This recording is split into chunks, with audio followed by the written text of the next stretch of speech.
Ininspeksyon ng Philippine National Police ang ilang terminal ng bus sa EDSA Cubao. Paalala ng pulisya sa mga pasahero maging alerto sa paligid at ingatan ang kanilang mga bagahe. May unang balita si James Agustin. Pinuntahan ni PNP Acting Chief Police Lieutenant General Jose Melencio Nartates Jr. ang ilang bus terminal sa EDSA Cubao, Quezon City kagabi. Ininspeksyon niya ang latag ng seguridad, lalo pat dagsa ang mga pasahero na pauwi sa mga probinsya para sa undas. Nakipag-ugnayan din siya sa pamunuan ng mga bus terminal. Bukod sa mga pulis na nagbabantay, may mga nag-iikot din dala-dala ang placard na nagpapaalala sa mga pasahero na ingatan ang kanilang mga gamit. Kailangan secured sila ang mga tao sa biyahe. Dalawang klase ng security. Security for their safety, security sa mga threat group. Dito sa ating mga iiwanan ng mga property, no, kailangan mabantayan rin ng pulis yan, nagro-ronda ang pulis.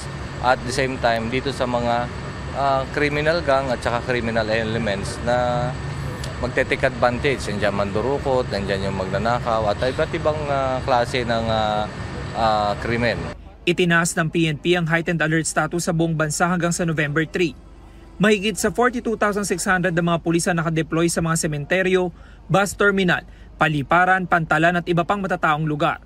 Tutulong din sa pagbabantay ngayong undas sa mga support personnel at force multipliers.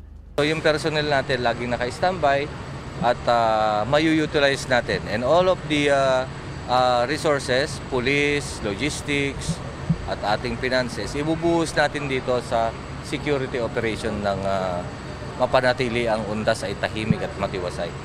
Sabi ni Nartates, wala silang namomonitor na anumang banta sa seguridad ngayong undas.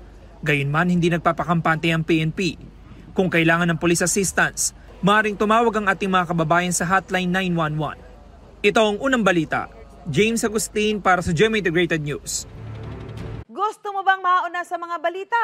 Mag-subscribe na sa GMA Integrated News sa YouTube at tumutok sa unang balita.